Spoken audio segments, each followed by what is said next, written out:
اس وقت world cup چل رہا ہے تو میں دیکھ رہا ہوں ہمارے نوجوان بچے سٹا لگا رہے ہیں، جوا کھیل رہے ہیں، شہروں میں دیکھو سٹوریے اور جواری دیکھو۔ مسلم سماج میں آج تک کوئی جواری مالدار ہوا ہے؟ میں نے تو یہ سنا ہے کہ ایک بلڈنگ جیتتے ہیں تو 3 ہار جاتے ہیں، کئی لوگ تو بیویاں تک ہار گئے، معاذ اللہ استغفر اللہ۔ یہ حال مسلمانوں میں کہاں سے بیماری آ گئی؟ سٹا، آئی پی ایل پہ سٹا، ورلڈ کپ پہ سٹا۔ آج تمہارا یہ کام رہ گیا ہے کہ تم بیجوں کے آگے ریشوں کی طرح ناچو، تم world cup I P L یا ان میچوں میں سٹے لگاؤ۔ جو قوم تلواروں کی چھنکار کے آگے سجدہ کرتی تھی آج وہ سٹا کھیل رہی ہے۔ ارے خیبر کے دیوانوں، باب خیبر سے محبت کرنے والوں، فاتح خیبر کے غلاموں، ابو بکر صدیق کا دامن تھامنے والوں، صحابہ اہل بیت سے محبت کرنے والوں، ان ساری بری عادتوں کو طلاق دے دو، ان ساری چیزوں کو چھوڑ دو، نو کے نیزہ پہ قرآن پڑھنے کا جذبہ پیدا کرو۔ موجودہ دور کے رات بدل سکتے ہیں، ملک کے فکر و نظریات بدل سکتے ہیں، یار تم بدل جاؤ تو حالات بدل سکتے ہیں۔ واہ واہ واہ، نعرہ تکبیر، نعرہ رسالت، جشن عید میلاد النبی۔ سبحان اللہ۔ جوا کل بھی حرام، آ جائیے امام صاحب ادھر آ جائیے، ادھر سے آ جائیے۔ جوا تو حرام ہی رہے گا، اس لیے جوے سے بھی بچو بھائی۔ یہ میں نے اس لیے جملہ کہا ہے آپ لوگوں سے، نوجوانوں سے خاص طور پہ کروں۔ میرے نوجوان بھائیوں، آپ میری کوئی بات نہیں مانتے، کوئی بات نہیں، آپ کی مرضی ہے، لیکن اس بات کو ضرور مانو کہ بری صحبت سے بچو۔ بے شک شراب پینے والوں کے پاس بیٹھو گے نا تو ایک دن عادت بھی پڑ سکتی ہے، بلکہ ان کے پاس اگر جاتے بھی ہو تو دینی غرض سے، انہیں سمجھانے کے لیے، تبلیغ کے لیے کہ بھائی بچو اس سے ناپاک چیز ہے، یہ انسان کے بدن کو ناپاک بنا دیتی ہے شراب، ایسے جوا۔ اور کوئی بندہ اگر شرابی تھا، سنو ذرا جملہ پورا کہہ کے جاؤں گا، اس نے کسی عالم کے کہنے پر، کسی مبلغ کے کہنے پر توبہ کر لی تو خبردار اسے اب شرابی ہونے کا تانا نہ دینا، اس نے توبہ کر لی، اللہ نے معاف کر دی۔ سبحان اللہ، سبحان اللہ۔ یہ سوچو کہ دیکھو توبہ کی توفیق نصیب والوں کو ملتی ہے، کتنے تو بے توبہ کیے مر گئے۔ اس لحاظ سے یہ سب سے کہہ رہا ہوں، جوا کھیلنے کی عادت بھی بری ہے، بچو اس سے، سٹا مت لگاؤ، یہ ہمارا آپ کا کام نہیں ہے، اس سے بچو۔ بلکہ میں تو دیگر کمیونٹی کے لوگوں سے بھی کہتا ہوں، آپ بھی بچو بری چیزوں سے اور اچھے راستے پر رہو، یعنی عمل کے اچھے راستے پر آؤ، اللہ تمہیں عقائد کے اچھے راستے پر لے آئے۔ آمین بولو، زور زور سے بولو۔ وہ بوڑھی ماں وہ بتاتے ہوئے کہتی ہے کہ میرا بیٹا بری صحبت کا شکار ہو گیا، شرابیوں میں بیٹھنے لگا، صبح چلا جاتا شراب پی کے، جب شام کو آتا لڑکھڑاتی ہوئی ٹانگوں کے ساتھ، تو میں بڑی دکھ روتی اور میں کہتی میرے بیٹے، میرے لال، میں نے تجھے اس لیے تو نہیں جانا تھا کہ تو شراب کی عادت ڈال لے، میرے لال دیکھ بیٹے شراب مت پیا کر، بری صحبت میں مت بیٹھا کر، اچھی باتیں سنا کر۔ وہ اپنے حساب سے کہتی ہوگی یقیناً کہ کربلا کی داستان سنا کر، بدر کی داستان سنا کر، اچھی باتیں سنا کر، مگر ساتھیوں کہتے ہیں نا، صحبت بد ترا بد کنت، صحبت تالے ترا تالے کنت، اچھے کی صحبت اچھا بناتی ہے، برے کی صحبت برا بناتی ہے۔ پتا تو وہ نوجوان لڑکا اپنی ماں سے کیا کہتا تھا؟ وہ نوجوان لڑکا بات تو نہیں مانتا ماں کی، اوپر سے یہ کہتا تو ہر وقت گدھی کی طرح کیوں بھونکتی رہتی ہے؟ نعوذ باللہ، بولیے نعوذ باللہ۔ اپنی ماں سے کہتا کتنی چوٹ لگتی ہوگی، دل پہ ایک چوٹ لگی، دیدے تر سے دیکھا، آسماں کو بڑی حسرت کی نظر سے دیکھا۔ یار ماں ہے مگر انسان بھی تو ہے، برداشت کی بھی لیمٹ ہوتی ہے، اس لیے میں ماں باپ سے بھی کہتا ہوں جب تم برداشت کرنے کے عادی ہو تو پھر برداشت بھی کیا کرو، اس لیے کہ تم نے اگر غصے میں بھی بد دعا دے دی تو اولاد کا بیڑا غرق ہو جائے گا، بعد میں پھر تم ہی ان کے لیے رو گے، چونکہ پھر بھی تم کو تکلیف ہوگی۔ اور یہ میں نے اپنی زندگی میں بھی دیکھ لیا کہ اولاد نے خوب ستایا، ہاتھ بھی اٹھایا اور ماں باپ خوب پریشان ہوئے، مگر جب اولاد پہ پریشانی آئی تو سب سے پہلے سہارا بن کے وہی ماں باپ سامنے آ گئے۔ یہ ماں باپ، یہ زندگی میں نے بھی دیکھا، کئی لوگوں کے کیسز میں نے دیکھے، یہ ماں کا کلیجہ ہوتا ہے ایسا، یہ وہ کہتے ہیں نا کسی نے کہا تھا کہ ناپنے والوں نے سمندر کی گہرائی تو ناپ لی مگر آج تک کوئی ماں کی ممتا کے سمندر کو نہیں ناپ پایا ہے۔ یہ ماں ہوتی ہے میرے ساتھیوں۔ وہ مجھے 4 مصرے یاد آتے ہیں منور رانا صاحب کے، اور یہ میں بات سنانے سے پہلے کہوں گا، اسمولی جاتے ہو، سنبل جاتے ہو، سرسی محمود پور جاتے ہو، بلال پت جاتے ہو، جہاں بھی جاتے ہو، یا اگر دوسرے شہر میں جاتے ہو، دوسرے کنٹری میں جاتے ہو، گھر سے نکلا کرو تو ماں باپ کا ہاتھ اپنے سر پہ رکھوا کر نکلا کرو۔ ماں باپ سے کہا کرو اے ماں اپنا ہاتھ ہمارے سر پہ رکھ دے، یاد رکھو جب تک واپس نہیں آ جاؤ گے نا ماں کی دعا تمہارے لیے امان کا سامان بنی رہے گی۔ بڑے اچھے مصرے کہے تھے کہ ہمارے کچھ گناہوں کی سزا بھی ساتھ چلتی ہے، اب ہم تنہا نہیں چلتے، دوا بھی ساتھ چلتی ہے، ابھی زندہ ہے ماں میری مجھے کچھ بھی نہیں ہوگا۔ آپ نعرہ بہت لگا رہے تھے ماشاءاللہ، میں چاہتا ہوں کوئی ماں کا دیوانہ بھی تو کھڑا ہو جائے۔ پورا مصرع سن لے پہلے، میں گھر سے جب نکلتا ہوں دوا ابھی زندہ ہے ماں میری مجھے کچھ بھی نہیں ہوگا، میں گھر سے جب نکلتا ہوں دعا بھی ساتھ چلتی ہے۔ سبحان اللہ، میں گھر سے جب نکلتا ہوں، کھڑے ہو کے کھڑے ہو کھڑے ہو کھڑے ہو۔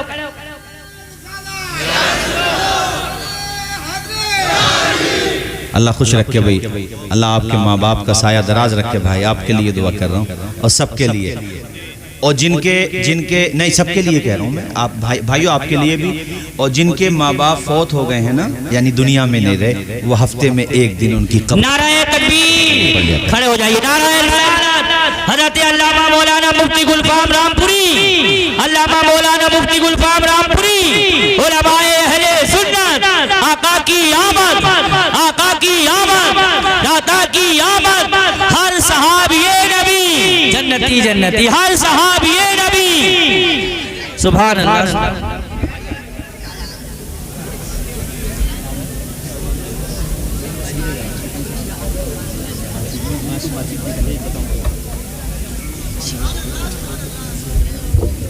بیٹھ جائیے بھائی، بیٹھ جائیے، آپ بیٹھ جائیے۔ خطیب خصوصی، خطیب ذی وقار، عالم نبیل، فاضل جلیل حضرت مفتی گلفام صاحب قبلہ ماشاءاللہ تشریف لا چکے ہیں۔ میری ملاقات بھی نہیں ہو پائی، میں سیدھا اسٹیج پہ آ گیا، مجھے ریحان کمالی صاحب نے بتایا کہ مفتی صاحب تشریف لائے، بڑا دل باغ باغ ہوا۔ انشاءاللہ میرے بعد آپ جو ہے زیادہ وقفہ نہیں رہے گا، فوراً خطاب سماعت کریں گے انشاءاللہ، فوراً انشاءاللہ۔ یہ چند باتیں سن لو پھر اس کے بعد میں گفتگو ختم کرتا ہوں۔ ماں باپ فوت ہو گئے ہیں تو ان کی قبر پہ جا کر کے فاتحہ پڑھ لیا کرو، ان کی دعائیں لے لیا کرو۔ وہ انتقال کر گئے، سجاد نظامی، ان کا مرڈر ہو گیا تھا، اللہ ان کو غریق رحمت کرے۔ وہ 2 مصرے پڑھا کرتے تھے، مجھے بڑے اچھے لگتے ہیں، میں اس نیت سے پڑھ رہا ہوں کہ اس کا ثواب اللہ تعالیٰ ان کی روح کو عطا فرما دے پروردگار عالم۔ وہ جیتے جی دنیا میں جنت کا مزہ لیں گے، وہ جیتے جی دنیا میں جنت کا مزہ لیں گے، جو باپ کو خوش رکھیں گے اور ماں کی دعا لیں گے، دیکھیں گے وہ گھر اپنا جنت کی بہاروں میں، دیکھیں گے وہ گھر اپنا جنت کی بہاروں میں، جو آج درودوں سے ہونٹوں کو سجا۔ اللہ اللہ، وہ بوڑھی عورت بتاتے بتاتے آپ دیدہ ہو گئی، رونے لگی۔ وہ کہتی آخر میں کب تک ضبط کرتی، پیمانے سب ٹوٹ گیا۔ ایک دن میری زبان پہ بددعا کے الفاظ آ گئے، وہ میرا بیٹا بار بار مجھے گدھی کہہ کر کے بلاتا تھا، میرے لیے برے برے جملے بولا کرتا تھا۔ ایک دن مجھے بھی غصہ آ گیا، میں نے اللہ کی بارگاہ میں اس کے لیے اس کے خلاف دعا کرتے ہوئے یہ کہا، یا اللہ تو میرے بیٹے کو اس نافرمان بیٹے کو گدھا بنا دے۔ یہ بددعا کر دی میں نے۔ ماں کہتی ہے وہ میری قبول ہو گئی، میرا بیٹا بیمار ہوا، المختصر یہ کہ وہ فوت ہو گیا، اس کو دفنایا گیا۔ جس دن سے دفنایا گیا ہے اس دن سے لے کر آج تک روزانہ جب سورج غروب ہو جاتا ہے تو میرے بیٹے کی قبر سے گدھے کی طرح آوازیں نکلتی ہیں۔ جو آوازیں تم نے بھی سنی ہیں، کتاب القلیوبی کے مصنف نے لکھا ہے کہ وہ لوگ پھر وہاں سے واپس آئے، اور یہ واقعہ اور بھی کتب میں ہے، واپس آئے اور وہ قبر پہ گئے۔ قبر جو ہے ہٹی ہوئی تھی، یعنی اس کے کچھ برگے ورگے ہٹے ہوئے تھے۔ انہوں نے جب دیکھا تو حیرت زدہ رہ گئے، اس کے بدن کا نیچے والا حصہ انسان کی طرح تھا اور اوپر والا حصہ گدھے کی طرح ہو گیا تھا۔ اس لیے ماں باپ سے زبانیں نہ لڑایا کرو، گالی مت دیا کرو، اس لال باغ میں نہ رہو کہ فلاں صاحب کا دامن بچا لے گا، پہلے شریعت کا تو دامن تھام لے یار۔ اس لیے کہہ رہا ہوں، ابھی ہمارے وہاں حضرت سید اویس میاں صاحب قبلہ تشریف لائے تھے بلگرام شریف سے آل رسول ہیں، اور 20 تاریخ میں حسن پور میں تشریف لا رہے ہیں۔ آپ حضرات اللہ آپ کو توفیق دے تو گاڑی سے آئیے گا آپ وہاں حسن پور میں، ضلع سنبل کے پاس ہے حسن پور، وہاں تشریف۔ حضرت نے راواں بزرگ میں تقریر کرتے ہوئے مولانا ثنا صاحب نے بلوایا تو بڑی اچھی بات کہی۔ حضرت فرماتے ہیں لوگ ہمارے تو ہاتھ چومنے کے لیے دوڑتے ہیں، ہمیں نذرانے بھی دیتے ہیں، کبھی اپنے ماں باپ کا بھی ہاتھ چومتے ہو کہ نہیں چومتے ہو؟ حضرت نے یہ بات فرمائی، کتنی پیاری بات تھی۔ حضرت نے کہا ہمارے ہاتھ چومنے کو ہم منع نہیں کرتے، بعد میں چومو۔ یہ حضرت کے جملے دہرا رہا ہوں میں۔ حضرت نے فرمایا کبھی اپنے ماں باپ سے بھی تو پوچھ لو۔ ماں باپ کی دعا کی قبولیت کی اہمیت نصوص میں آئی ہے، حدیث میں آئی ہے، ان کی عظمت کے حوالے سے قرآن کی آیات موجود ہیں۔ یعنی اپنے اللہ تعالیٰ نے اپنی عبادت کے بعد ماں باپ کے ساتھ حسن سلوک کا تذکرہ فرمایا ہے۔ اس لحاظ سے آپ تمامی حضرات سے اپیل کرتا ہوں اپنے ماں باپ کی سیوا کرو، اور ماں باپ سے بھی، ان سے تو عرض کر سکتا ہوں، ان سے بھی عرض ہے کہ اپنے بچوں کو اچھی صحبت میں بٹھاؤ، کمانے کے لیے شروع میں مت بھیجو۔ ایسا نہ ہو کہ جن بچوں کے ہاتھ میں قلم ہونا چاہیے تھا ان کے ہاتھ میں گھاس کاٹنے کا دراں تھا۔ زمین بھی بک جائے مگر بچوں کو پڑھاؤ، اور غریب بھی ہو تو میں نے تو دیکھا غریبوں کے بچے ہی تو زیادہ نام روشن کرتے ہیں، امیروں کے بچوں کو تو یہ خمار رہتا میرا باپ تو بڑا امیر ہے، وہ اللہ ماشاءاللہ اللہ ماشاءاللہ، بہت سارے لوگ ماشاءاللہ امیر ہو کے بھی پڑھ جاتے ہیں، اور ان کو تو زیادہ پڑھنا بھی چاہیے اور خدمت خلق بھی کرنا چاہیے، مگر اللہ جس سے چاہتا کام لے لیتا ہے۔ میں نے تو ایسے ایسے لوگ دیکھے تاریخ میں جنہیں کوئی جانتا نہیں تھا مگر دین کے لیے وقف ہو گئے، تو کہا نا کسی نے دامن مصطفیٰ سے جو لپٹا یگانہ ہو گیا، جس کے حضور ہو گئے اس کا زمانہ ہو گیا۔ تو آپ گاؤں میں رہتے ہیں، بستی میں، تو یہ نہ سوچیں کہ ہمارا بچہ کیسے پڑھے گا۔ ارے تمہارا بچہ پڑھے گا، پڑھاؤ تو صحیح۔ اللہ کسی کی محنت کو رائے گا نہیں فرماتا۔ ابھی میں نے دیکھا بیچارے ایک رکشہ پولر اپنے بچے کو پڑھاتا تھا، قرآن بھی پڑھایا، دین کی ضروری تعلیم دی، اور اللہ کی شان دیکھو نیٹ میں بہترین نمبروں سے اس کا بیٹا پاس ہو گئے۔ غریب سمجھ کے یہ نہ سوچنا میرے بچے نہ پڑھیں گے۔ مارہرہ مطہرہ کی چھوچا مقدسہ بلگرام شریف، بریلی شریف کی چھوچا شریف، ہماری ساری خانقاہوں کا پیغام ہے یہ، آدھی روٹی کھاؤ مگر بچوں کو پڑھاؤ۔ یہ مفتی عبدالجبار صاحب تمہارے علاقے ہی کے ہیں میرے خیال سے، یہیں تو رہتے، اچھا اسی گاؤں کے رہنے والے، یہ مفتی بنے۔ آپ کیا سمجھتے ہیں؟ بندہ پہلے مولوی بنتا ہے، اس کے بعد رابعہ کے بعد وہ جو ہے عالمیت یعنی سادسہ میں جا کر کے عالم بنتا ہے، اور پھر سامنہ کے بعد فاضل بنتا ہے، اور اس کے بعد مفتی بنتا ہے۔ تو تمہیں فخر ہونا چاہیے، یہ نہ سوچو کہ یہ ہماری بستی کے ہیں، بلکہ یہ سوچو ہمارے لیے فخر کی بات ہے کہ ہماری بستی کے ہیں۔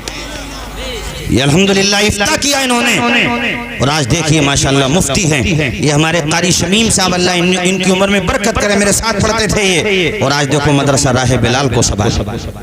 یہ قاری سلامت اللہ صاحب، یہ وہ لوگ ہیں جو جب میں شروع میں جلسوں میں جاتا تھا، مناظر بھائی بالکل شروع میں جب میری شروعات تھی تب سے میں ان کے ہاں جاتا ہوں ماشاءاللہ۔ ہمارے قاری اسرار صاحب، اللہ سب کے علم میں عمر میں برکتیں عطا فرمائے، اور قاری ریحان کمالی صاحب کو بھی آپ معمولی نہ سمجھے میرے ساتھیوں، اللہ ان کی بھی عمر میں برکتیں دے۔ میں آپ کو یہ کہہ رہا ہوں، میرا کہنے کا مقصد صرف یہ ہے، فاقے بھی کرنے پڑ جائیں تو کرو، مگر بچوں کو اس قابل تو بنا دو کہ اسٹیشنوں پہ جا کر کے انہیں ٹرین کا وقت پوچھنا نہ پڑے۔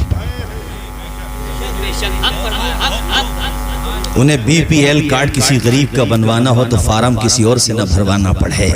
ہمارے مدرسوں میں عصری تعلیم ضرورت پر دی جاتی ہے, اللہ کا شکر ہے, مگر ان سے بھی تو کہو انگلش میڈیم والوں سے کہ ہم اپنے بچوں کو انگلش میڈیم میں پڑھا رہے ہیں تو ایک ہمارا مدرس بھی تو رکھو مدرسے کا, کوئی امام بھی تو رکھو ہمارا, تاکہ ہمارا بچہ انجینئر کے ساتھ ساتھ قرآن بھی تو پڑھ لے. یہ تو دنیا کہتی ہے مدرسے میں یہ بھی ہو وہ بھی ہو, ارے کوئی یہ کیوں نہیں کہتا کہ انگلش میڈیم اسکول جو جہاں مسلم بہلے چھیتر ہے وہاں پر مسجد کے امام کو بلا کر کے ان سے پڑھوایا جائے, کم از کم مسلم بچوں کو دین کی ضروری تعلیم دینے کا بندوبست ہونا چاہیے کہ نہیں؟ یہ کام کون کرے گا اگر آپ نہیں کریں گے تو؟ اور ہمارے مدرسوں کی جہاں تک بات ہے, لاؤ ہمارے مدرسوں میں لاؤ, ضرورت پر انگلش بھی جانتے ہیں ہمارے بچے, میتھ بھی جانتے ہیں, وراثت کے جو مسائل سراجی میں پڑھے جاتے ہیں بغیر میتھ جانے گا وہ بچہ. گوڑا بھاگ ایسا کرتے ہیں کہ میں کسی سے مقابلہ کرنا میرا مقصد نہیں ہے, مگر جہاں تک پہاڑے تم سوچ بھی نہیں سکتے وہاں تک الحمدللہ جن کو سراجی میں مہارت ہو جاتی ہے وہاں تک کے پہاڑے انہیں یاد ہوتے ہیں, اللہ کا شکر ہے.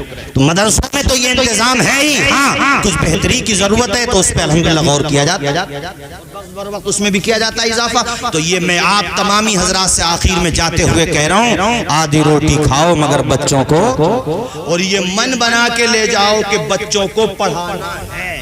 بولو بچوں کو. یہ مدالہ سے بھی ماشاءاللہ ہمارے بھائی تشریف لائے ساؤنڈ والے, اور بھی آپ دور دراز سے آئے ہیں, سب سے کہہ رہا ہوں سب سے ایک بیٹے کو تو کم از کم ضرور پڑھاؤ. اللہ نے 3 دیے ہیں تو یہ نیت کرو یار ایک کو عالم بناؤں گا اور دوسرے کو دین کی ضروری تعلیم دینے کے بعد MBBS ڈاکٹر بناؤں گا. جب اونچا خواب ہوتا ہے نا تو پرواز بھی اونچی ہوتی ہے.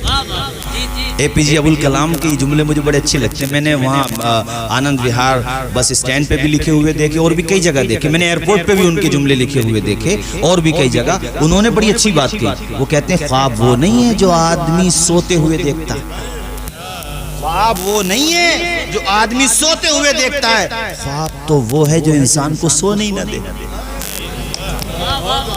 خواب تو یہ دیکھو کہ مجھے یہ بننا ہے, تو پھر سو گے کیسے؟ پھر تو پڑھو گے, اور جب پڑھو گے تبھی تو آگے بڑھو گے. اب ہندوستانی مسلمانوں کے سامنے صرف ایک آپشن بچا ہے, وہ ہے تعلیم. تعلیم سے جو جہالت کے اندھیروں سے نکلو. کچھ لوگ تو چاہتے یہ ہیں کہ ہماری چاپلولوں میں لگے رہیں, پڑھیں ہی نہیں ان کے بچے. کچھ لوگوں کی پلاننگ کا حصہ اس لیے وہ علماء کی بھی مخالفت کریں گے, چونکہ علماء تعلیم پھیلانا, وہ چاہتے ہی نہیں تعلیم, وہ تو بچوں کو جاہل رکھنا چاہتے ہیں. اب جاؤ تم ان کے ساتھ, وہ نہیں تمہیں مشورہ دیں گے کہ بچوں کو پڑھاوا, نہ وہ اسکول کا مشورہ دیں گے نہ وہ مدرسوں کا مشورہ دیں گے. وہ تمہیں بھی تباہ و برباد کرنا چاہتے ہیں, تمہارے بچوں کو بھی تباہ و برباد کرنا چاہتے ہیں. رام نگر والوں, بلال پت والوں, اپنا ذہن بنا لو کہ ہماری زمین بک جائے, ہمارا پلاٹ بک جائے, کتنا ہی خرچ آئے, مگر بچوں کو تو پڑھانا ہے اور آگے بڑھانا ہے. اور جب بچے پڑھیں گے تو آگے بڑھیں گے. تمہارا نام بھی روشن ہوگا. وہ جو نیٹ کا امتحان پچھلے سال نکالا تھا, نمبر 1 پہ آیا تھا بچہ کوٹا کا, راجستھان کا محمد شعیب. زیادہ فیملی بیک گراؤنڈ دیکھو تو زیادہ امیر لوگ تھوڑی ہیں وہ, مگر جذبہ تھا بچوں کو پڑھانے کا. اور اس کے بیٹے نے اتنی محنت کی, اتنی محنت کی کہ نیٹ کا ایگزام جو بڑا ٹف مانا جاتا ہے, جس میں لوگ ہزاروں سے نہیں لاکھوں کی تعداد سے بیٹھتے ہیں, وہ مختصر سے لوگوں کو چنا جاتا ہے. میاں وہ ایسے سمجھ لو جیسے لوہے کے چنے چبانا, مگر اس بچے نے صاحب ریکارڈ توڑ دیا. ٹوٹل نمبر لایا 720 میرے خیال سے غالباً, اتنے نمبر, اور نیوز چینلوں پہ چلا محمد شعیب. مگر اس کی فیملی بھی صاحب, بہت سارے لوگ ایسے ہوتے ہیں جب تک کامیاب نہیں ہوتے تب تک دیندار رہیں گے, یعنی دنیاوی اعتبار سے جو چاہ رہے تو اس میں کامیابی نہیں ملتی, اور کامیاب ہونے کے بعد سب سے پہلے دین کو گھومتے ہیں. یعنی پیسہ نہیں تھا تو صحیح تھا, اور پیسہ ہو گیا تو پتہ نہیں اسے کیا ہو گیا. تو اس لیے میں ایک جملہ تقریروں بولتا ہوں, شاید آپ نے سنا ہوگا, کوئی مالدار ہوا ہے تو طرز زندگی بھی دیکھو, فرعون کے راستے پہ جا رہا ہے یا عثمان غنی کے راستے پہ جا رہا ہے. اگر راستہ عثمان غنی کا چنا ہے تو سمجھ لو جنت کا راستہ ہے, اور اگر قارون والے پہ ہے تو سمجھ لو زمین میں دھنسنے کا راستہ ہے. تو محمد شعیب کی فیملی کی میں یہ تعریف کروں گا ماشاءاللہ، اس کی فیملی نے سجدہ شکر ادا کیا، انٹرویوز ہوئے تو سب نے اس میں یہی سب مطلب سارے انٹرویوز میں انہوں نے اللہ کا شکریہ ادا کیا اور کہیں گھمنڈ والی بات نہیں کی، اور اس کے بعد پوری فیملی الحمدللہ غریب نواز کے آستانے پر غریبوں کو لنگر کھلانے چلی گئی۔ اور آپ بھی جایا کرو دیوا شریف، مکن پور شریف، بلگرام شریف، بریلی شریف، اجمیر شریف، کشوچا شریف۔ تو میرا ایک چھوٹا سا مشورہ ہے کہ خود اپنے ہاتھوں سے غریبوں کے لیے کھانا بنا کر کے لنگر کھلا دیں۔ اور آخر میں میرے ساتھیوں وہ حدیث رہ گئی تھی، چونکہ میں نے پڑھ دی تھی تو وہ سنا دوں۔ حضور کو تو سب پہچانتے ہیں، جاندار تو جاندار، بے جان بھی۔ مسجد نبوی کا چھپر پڑا ہوا تھا تو اس میں کھجوروں کا چھپر تھا، اس میں تنا نکل رہا تھا ایسے، تو حضور جب خطبہ دیتے تھے تنے کو پکڑ لیا کرتے تھے۔ اس کے بعد جب ممبر، یہ ممبر سمجھتے ہو نا جس پہ امام خطبہ دیتا، یہ بنا نہیں تھا اس وقت کی بات ہے۔ فلما صنع له المنبر، جب ممبر بن گیا تو حضور نے اس کو پکڑنا چھوڑ دیا۔ جو ایک دن وہ پکڑنا حضور نے چھوڑ دیا تھا، بخاری کے الفاظ یہ ہیں کہ جب پکڑنا چھوڑا نا تو وہ تنا بلک بلک کے رونے لگا۔ تنا ہے، بے جان ہے، بے زبان بھی ہے، اور بلک بلک کے رو رہا ہے۔ جب وہ رویا تو حضور منبر شریف سے اترے اور اس کو اپنی آغوش میں لے لیا۔ جب آغوش میں لیا تو وہ پتہ کیسے ہچکیاں لے رہا تھا، جیسے ماں بچے کو روتے ہوئے گود میں لے لینا، تو دیکھا ہوگا تم نے کیسے بچہ ہچکیاں، گویا کہ اسے ماں کی آغوش مل جاتی ہے تو کتنا سسک سسک کے بچہ روتا۔ تو صحابی کے راوی کے الفاظ ہیں کہ وہ ایسے ہی رو رہا تھا جیسے ماں نے چھپایا ہو۔ تو پتہ وہ کیوں رو رہا تھا؟ حضور فرماتے ہیں اس لیے رو رہا ہے کہ میں نے اسے پکڑنا چھوڑ دیا تھا۔ گویا کہ وہ لکڑی کا تنا اپنے انداز میں علامہ حسن رضا کی زبان میں کہہ رہا تھا، بے زبان ضرور ہوں حضور مگر نگاہ لطف کے امیدوار ہم بھی ہیں، لیے ہوئے دل بے قرار ہم بھی ہیں، حضور چشم تمنا کی لاج رکھ لینا، تیرے غلاموں میں شہر یار ہم بھی ہیں، وما علینا الا البلاغ۔ السلام علیکم ورحمۃ اللہ وبرکاتہ۔ کوئی نہ جائے گا مفتی صاحب۔